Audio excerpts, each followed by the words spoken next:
Jai Hind everyone. Today we are going to start a new lesson, lesson 3rd, The Little Girl. Do you feel you know your parents better now than when you were much younger? Perhaps you now understand the reasons for some of their actions that used to upset you earlier. क्या आपको लगता है कि अब जब आप बड़े हो जाते हो तो आप पेरेंट्स को बेहतर तरीके से समझते हो बजाय अपने छोटेपन में? शायद आप अब समझ सकते हो उनके कुछ कामों का वो कारण, कुछ एक्शंस का कारण जो कि पहले आपको बुरे लगते थे, पर अब शायद आपको उनके कारण उनके गुस्से का, उनकी डांट का, उनके कुछ कार्यों का कारण अब आपको समझ में शायद बेहतर तरीके से आता होगा। मतलब बहुत बार अपन ऐसा देखते हैं कि पेरेंट्स बच्चों को डांटते हैं और बच्चे नाराज़ हो जाते हैं, लेकिन हमें बहुत बड़े होने के बाद ये समझ आता है कि वो सही कहते थे। जैसे अगर हम आज पेरेंट्स हमें खेलने से रोक रहे हैं कि मूवी मत देखो, टीवी मत देखो, फ़ोन मत चलाओ, पढ़ लो, तो हमें आज शायद बुरा लगता है, लेकिन हमें मालूम है कि आगे जाकर हम ये समझ जाएंगे कि वो सही कहते थे। तो ऐसा ही होता है कि जब हम छोटे होते हैं तो हम अपने पेरेंट्स को कम समझ पाते हैं। जैसे जैसे हम बड़े होने लगते हैं वैसे वैसे हमें उनके बातों का, उनके कामों का कारण सही तरह से समझ में आने लगता है।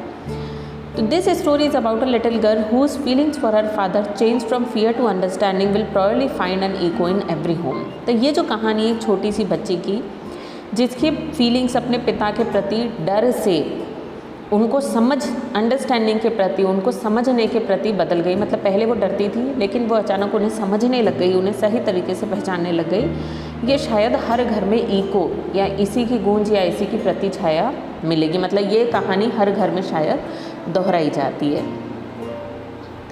तो हम स्टार्ट करते हैं स्टोरी पढ़ना। हमने पढ़ लिया है कि एक ऐसे बच्चे की कहानी है जो पहले अपने पिता से बहुत ज़्यादा डरती थी। To the little girl, he was a figure to be feared and avoided. Every morning before going to work, he came into her room and gave her a casual kiss, to which she responded with "Goodbye, father." And oh, there was a great sense of relief when she heard the noise of the carriage growing fainter and fainter down the long road. जो ये छोटी सी बच्ची थी, इसके लिए ही यहाँ पर उसके फादर की बात हो रही है।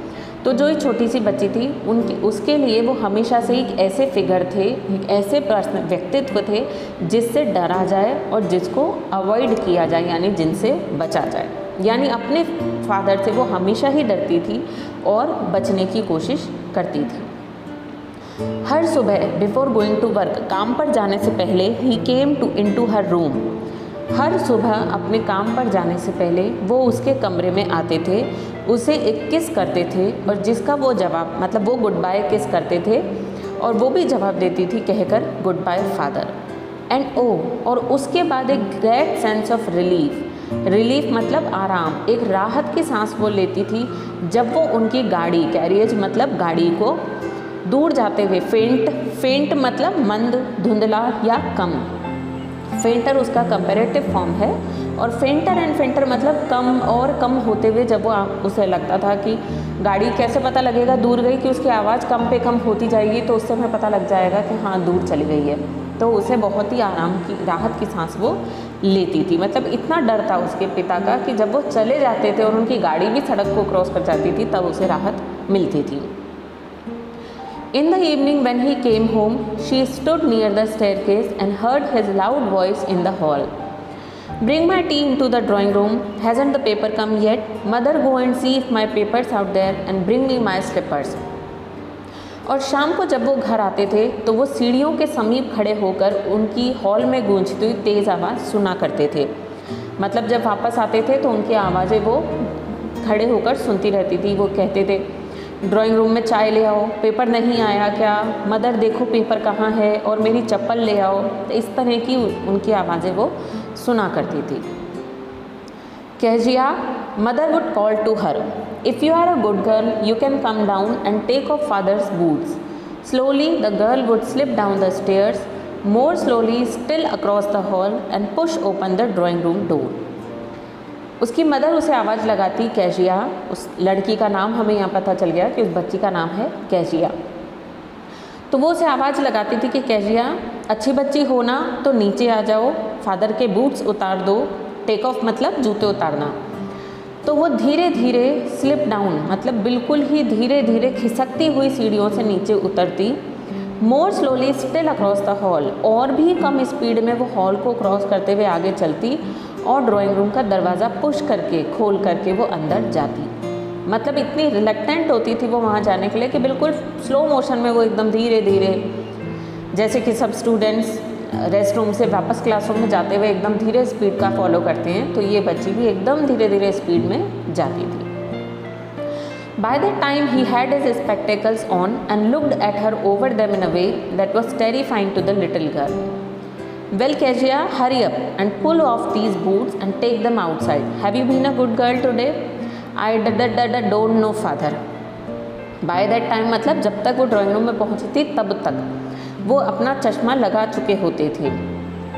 And looked at her, had हमने पढ़ा है कि परफेक्ट है, लगा चुके होते थे, और उसे चश्मे में से झांक कर इस तरह से, कभी आपने देखा होगा ना, आप ऊपर से झांक के देखते हैं सिर नीचे करके चश्मे, और आँखों आईब्रो के बीच से आँखों के से देखते हैं, तो इस तरह से देखते थे कि वो उससे डर जाती थी। टेरिफाइंग मतलब डरावना था उसके लिए, वो डरती थी।